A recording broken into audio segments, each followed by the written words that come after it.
Comment converger pour porter un projet commun, pour relever un défi commun. Et dans cette belle ville de Lyon, il y a eu de telles aventures qui ont été relevées. Parce que c'est une de ces grandes villes européennes où, dans des moments de trouble, parfois de doute, où l'histoire était à réinventer par l'échange, par l'ouverture, celle du commerce, de la culture, des arts et de la finance, eh bien, l'Europe s'est aussi réinventée. Et le défi qui est le nôtre aujourd'hui, vous l'avez les unes et les autres très bien rappelé dans vos propos, c'est bien celui de la renaissance européenne et de la réinvention européenne. Le défi des réformistes européens, c'est d'être à la hauteur, au fond, de la situation que nous sommes en train de vivre. Parce que nous avons laissé de trop nombreux défendre une idée fausse de l'Europe, pousser des actions troubles, inscrire en quelque sorte l'Europe dans une destinée qui n'était pas la sienne. La peur, la défiance occupent au fond l'espace que nous leur avons laissé. Definitely we have to rebuild and rethink about the European strategy. It's no more an inward-looking strategy. We do have a role, and a global role today, in order to protect our people, in order to protect our climate, and in order to protect our common economic interests. We often spoke about l'Europe de la puissance, not always knowing what we wanted to do with that. I defend today a Europe of sovereignty, because sovereignty means that the capacity of acting in concrete terms to protect ourselves and defend our values. Because I cannot accept leaving the idea of sovereignty to the far right, of the far left populists and their lies. Moi, je veux changer l'Europe. Changer l'Europe pour qu'elle soit meilleure. De changer cette Europe-là. Pour changer cette Europe-là. Mais encore. Il faut changer l'Europe. Non, mais il faut la changer. Il faut qu'on change l'Europe. Changer cette Europe. Voter socialiste, c'est changer l'Europe maintenant. C'est-à-dire que si on ne change pas d'abord l'orientation en Europe... Parce que si on ne change pas l'écosystème européen... Alors je le dis ici, l'Europe doit être repensée, l'Europe doit être refondée. Refonder cette Europe. C'est de bâtir une Europe enfin utile. Construire l'Union européenne sur des bases différentes. Et qu'il faut construire une autre Europe. Et donc ce qu'il faut, c'est une autre Europe. Ils veulent une autre Europe. Exiger ensemble une autre Europe. Pour une autre Europe. D'une autre Europe. Pour une autre Europe radicalement différente. Ne dites pas, il ne faut pas dire qu'au fond de ça, nous sommes anti-européens. Nous sommes contre cette Europe-là. Bonjour François Asselineau. Bonjour. Merci d'être avec nous ce matin sur iTélé. Peu de gens connaissent votre nom. En revanche, on voit très souvent, on va les voir, on voit votre tête sur les murs de France. On est allé tourner ces quelques images. Vos militants sont très actifs. On vous voit sur les ponts, dans les centres-villes. Ils collent énormément d'affiches, vos militants. Vous êtes le président de l'UPR. C'est quoi l'UPR ? L'UPR, c'est le 5e parti de France en nombre d'adhérents, puisque nous avons dépassé les 15 000 adhérents. Et puis nous avons fait 1% des suffrages aux élections régionales de 2015. Et le site upr.fr, notre site internet, est le site le plus consulté de tous les partis politiques français. Alors effectivement, vous avez raison, on a énormément de militants. Je pense qu'on est le parti le plus militant de France. Le problème auquel on se heurte, c'est que les très grands médias, eh bien, ne nous connaissent pas. Voilà. Bon alors, on vous invite, il y a d'autres médias nationaux qui vous invitent. Pour cette élection de 2017, vous n'êtes pas embêté, je suis allé le voir, votre site, j'ai fait comme tout le monde. Pour le projet, vous avez repris celui de 2012 ? Alors, d'abord, nous ne sommes pas encore entrés en campagne électorale. Il faut quand même laisser aussi un petit peu de suspense. Mais justement, c'est un gros atout, c'est que je montre que le programme qu'on avait en 2012, eh bien, en fait, est toujours valable. Il n'y a pas beaucoup de responsables politiques, excusez-moi de le dire, qui avaient prévu ce qui est en train de se passer. Parce que moi, je propose, depuis 10 ans que j'ai créé ce mouvement politique, je propose que la France sorte sereinement, juridiquement, de l'Union européenne, de l'euro et de l'OTAN. Et nous sommes le seul parti politique à le dire et à le proposer. Alors ça, et c'est toujours valable. Ça, c'est votre grand projet. On va y revenir. Mais l'UPR, pour bien comprendre, c'est à droite, c'est à gauche ? Le ministère de l'Intérieur a répondu déjà plusieurs fois à cette question, puisqu'avant chaque élection, le ministère de l'Intérieur donne un label. En examinant le programme, en examinant les déclarations, nous sommes classés en divers, c'est-à-dire au-dessus du clivage droite-gauche, et ça correspond d'ailleurs à l'origine de nos militants. Votre parcours politique était plutôt à droite. Vous avez travaillé avec Charles Pasqua, avec Philippe de Villiers. Non, j'ai pas travaillé avec Philippe de Villiers. Vous avez adhéré à son parti. J'ai été effectivement auprès de M. Pasqua lorsqu'il avait créé le Rassemblement pour la France, mais j'ai surtout fait du cabinet ministériel avec dans les gouvernements Balladur et dans le gouvernement Juppé, c'est-à-dire avec la présidence Mitterrand et avec la présidence Chirac. J'ai d'ailleurs accompagné ces deux présidents de la République dans des voyages à l'étranger. C'est ça, essentiellement, mon parcours dans les cabinets ministériels. Alors, vous l'avez dit, votre ennemi, c'est l'Europe fédérale, hein, c'est l'Europe actuelle. Qu'est-ce qui vous différencie d'une Marine Le Pen, d'un Jean-Luc Mélenchon, voire d'un Nicolas Dupont-Aignan? Mais aucune des trois personnalités que vous avez citées ne propose de sortir de l'Union européenne, de l'euro et de l'OTAN comme je le propose. Eux, ils sont tous en train de dire qu'il faut renégocier les traités. Mais renégocier les traités, on l'avait vu. Vous vous rappelez, Jospin, en 97, avait dit « je vais renégocier les critères de Maastricht ». Il n'a rien pu renégocier du tout. Hollande avait dit qu'il allait renégocier le TSCG en 2012. Il n'a rien renégocié du tout, puisque pour renégocier les traités, il faut l'accord des 27 autres. On ne l'aura jamais. Donc c'est de la perte de temps. Et en fait, il s'agit d'enfumer les Français pour ne pas leur proposer la seule solution, celle à laquelle se sont résolus les Britanniques, c'est de mettre en œuvre l'article 50 du traité de l'Union européenne qui permet de sortir sereinement et juridiquement de cette prison des peuples. L'Europe, c'est la solidarité entre les États pour éviter qu'ils se fassent la guerre. C'est aussi le principe selon lequel on est plus fort à plusieurs que tout seul. Vous remettez tout ça en cause? Oui, parce que d'abord, l'Europe, on n'a pas le temps comment dirais-je, d'élaborer longtemps, mais l'Europe en ce moment est en train de nous entraîner vers la guerre, vers le choc des civilisations contre la Russie, contre le monde arabo-musulman. Deuxièmement, vous dites la solidarité, c'est très gentil la solidarité, mais si tout le monde tire dans le même sens, oui, nous sommes en faveur des coopérations internationales, comme par exemple Airbus, Ariane, qui n'ont aucun rapport avec la construction européenne, permettez-moi de le dire, puisque dans Airbus ou dans Ariane, vous avez par exemple la Norvège, les États-Unis, le Japon, etc., qui sont des pays en dehors de l'Union. Nous sommes en faveur des coopérations internationales.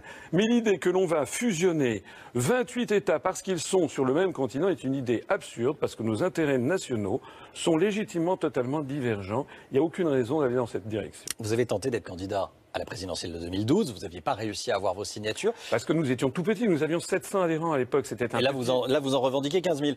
Vous les aurez, vos signatures, vous en êtes où, là? Mais écoutez, vos promesses de signatures. C'est difficile à obtenir, comme vous le savez, parce qu'il y a 60% des maires qui refusent... Et vous pouvez nous donner un chiffre ce matin? Non, je ne vous le donnerai pas, mais je peux vous dire que, normalement, si tout va bien, je pense pouvoir être candidat, et je pense qu'on ne perd pas notre temps ce matin en me parlant. Vous êtes plutôt optimiste? Oui, je suis optimiste. Vous êtes très actif sur Internet. Il y a vos vidéos qui sont vues des dizaines de... notre chaîne YouTube est l'une des plus vues de France. On a dépassé 7 millions de visionnages sur YouTube. Vous êtes plus libre sur Internet? Il n'y a pas les questions embarrassantes des journalistes? Non, mais moi je suis en faveur des questions. Par exemple, ce que j'aimerais dire, si vous me le permettez, aux téléspectateurs, c'est que les débats que l'on voit actuellement à droite, à gauche, sont des débats qui sont coupés de la réalité. En réalité, toutes les politiques économiques et sociales sont déjà fixées par ce document que je vais vous remettre, qui est le document de la Commission européenne qui date du 18 mai 2016 et qui fixe ce que doit être la politique économique et sociale de la France en 2016 et en 2017, notamment par exemple l'augmentation de la TVA, la baisse de l'impôt sur les sociétés, l'ubérisation de la société française, le démantèlement du droit du travail. Eh bien tout ça, ça veut dire quoi? Ça veut dire que pour la Commission européenne, que les Français votent à droite ou à gauche, finalement, ils s'en fichent complètement. Ils imposent le même programme politique, économique et social. Moi, je veux rendre aux Français leur démocratie. C'est pour rendre la démocratie que nous proposons de sortir de l'Union européenne. Merci François Asselineau d'avoir été l'invité d'ITélé ce matin dans la matinale. Et j'en arrive à mon 12e et dernier point qui nous sépare radicalement de tous les autres mouvements. C'est que nous condamnons le principe même de la construction européenne. Nous le condamnons pour toute une série de raisons. D'abord parce que ça ne peut pas marcher. J'explique dans une de mes conférences que c'est un système auto-bloquant, que c'est l'application qui a été réfléchie par les Américains d'un stratagème chinois qui s'appelle le stratagème des chaînes. À ce propos, il y a une question que vous devriez poser à tous les partis politiques que vous rencontrez. Ils sont tous là à dire « il faut que l'Europe marche mieux, il faut que ci, il faut que ça, il faut l'améliorer, je veux une autre Europe ». Mais il faudrait leur dire « mais pourquoi ça ne marche pas depuis maintenant 53 ans? Pourquoi ça ne marche pas? Et la deuxième question, à qui vous reprochez quoi? À qui est-ce que vous reprochez quoi? Parce que vous savez, les adeptes du plan B, au moment de la Constitution européenne, il y a des gens qui vous ont dit qu'il y a un plan B. Mais les adeptes du plan B,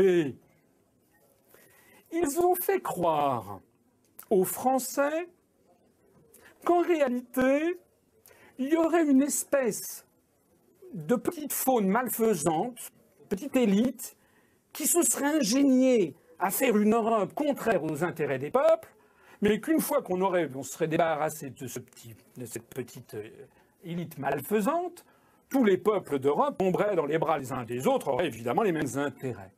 C'est ça le mythe. Le mythe, il est là. Le mythe, il est que ceux qui sont les partisans du plan B, qui n'ont d'ailleurs jamais pu expliciter, oublient tout simplement de vous dire que si l'Europe, elle est comme elle est, c'est parce qu'elle ne peut pas être autrement. Elle est la sédimentation. Depuis 50 ans, même, on pourrait même dire depuis plus longtemps, mais depuis 50 ans, la sédimentation de compromis entre un nombre croissant de peuples qui ont des intérêts divergents dans tous les domaines. Donc ce sont à chaque fois des compromis. Et quand vous faites un compromis avec des gens avec qui vous n'avez pas du tout les mêmes intérêts, ben vous êtes obligé de prendre des choses qui ne sont pas votre intérêt. Et quand ça s'accumule, vous arrivez dans une situation où ça ne correspond plus du tout à vos intérêts. Et il en est de même pour tous les peuples. Ce qui s'est passé au moment de la Constitution européenne, il faut reconnaître une chose, quitte à vous surprendre, c'est que M. Giscard d'Estaing avait fait un extraordinaire travail. Personne ne pensait que ça pourrait réussir. Il a réussi à faire une espèce de chef-d'œuvre d'équilibrisme qui mécontentait tout le monde, mais qui contentait à peu près tout le monde. C'était quelque chose qui était... Et il était impossible d'en changer parce que les peuples sont opposés à ce document pour des raisons elles-mêmes opposées. Les Anglais trouvent que la Constitution européenne ne nous met pas suffisamment sous la tutelle américaine. Les Français voudraient que la Constitution soit plus laïque, ou le traité de Lisbonne. Les Irlandais et les Polonais trouvent qu'il l'est trop. Les Français voudraient qu'on se dégage de l'OTAN. L'ensemble des pays de l'Est, le Portugal, l'Angleterre, voudraient qu'on soit davantage dans l'OTAN. Donc, il faut bien comprendre que le vice est inhérent à l'idée même de construction européenne. Le vice, il vient du fait qu'il est absurde de considérer que tous les pays, parce qu'ils sont frontaliers les uns des autres, ont les mêmes intérêts de proche en proche, depuis l'Algarve portugaise jusqu'à la Laponie finlandaise. C'est faux. Et lorsque quelque chose est faux, vous avez beau le claironner que c'est vrai, ça reste faux. Et c'est toujours faux. Alors j'ajoute également quelque chose qui m'est très cher, c'est que la construction européenne, elle est fondamentalement fondée sur un principe raciste, ou en tout cas racialiste. Nous avons en France 4, 5, 6 millions de Français d'origine maghrébine. Nous avons en France peut-être 50 ou 200 personnes d'origine estonienne. Les Finlandais enregistrés au consulat de Finlande en France sont 800. Donc nous avons nos intérêts, les intérêts de la France, nous tournent bien davantage vers les pays du sud de la Méditerranée, d'ailleurs des pays francophones qui regardent vers la France plutôt qu'avec l'Estonie ou la Lettonie. De la même façon que les Anglais regardent de plus en plus vers le sous-continent indien, puisqu'ils ont une forte minorité de population venue du Pakistan, de l'Inde, du Bangladesh, de la même façon que les Allemands regardent vers le monde turcophone, parce qu'il y a une forte preuve. En d'autres termes, d'ailleurs, d'un simple point de vue migratoire, eh bien, ces différents pays d'Europe sont sur des voies divergentes. Donc, je ne dis pas qu'il faut que nous fusionnions avec les pays du Maghreb. Je dis que chaque peuple doit être libre chez lui. Je dis simplement qu'il est absurde, d'un simple point de vue sociologique, de vouloir nous fusionner avec des pays baltes, dont j'ai rien contre les pays baltes, mais nous n'avons rien de commun avec eux. Ni l'histoire, ni l'économie, ni la géographie, ni les affinités, ni la langue, ni les échanges touristiques, ni les échanges familiaux, rien. Voilà. Donc en vertu de quoi doit-on nous se lier avec ces pays, si ce n'est qu'en vertu d'une vision trouble, suspecte, qui est en réalité la vision des think tanks américains de choc des civilisations. Et donc, le problème posé par la construction européenne, c'est que loin d'être source de paix, elle nous entraîne vers la guerre. Et ceci apparaît de plus en plus. Je n'ai pas le temps d'en parler, mais lorsque nous voyons les interventions militaires dans le cadre ou non de l'OTAN en Afghanistan, par exemple, il y a en ce moment un scandale absolu qui est complètement camouflé par l'ensemble de la classe politique française ayant accès aux médias, qui est notamment notre présence militaire en Afghanistan.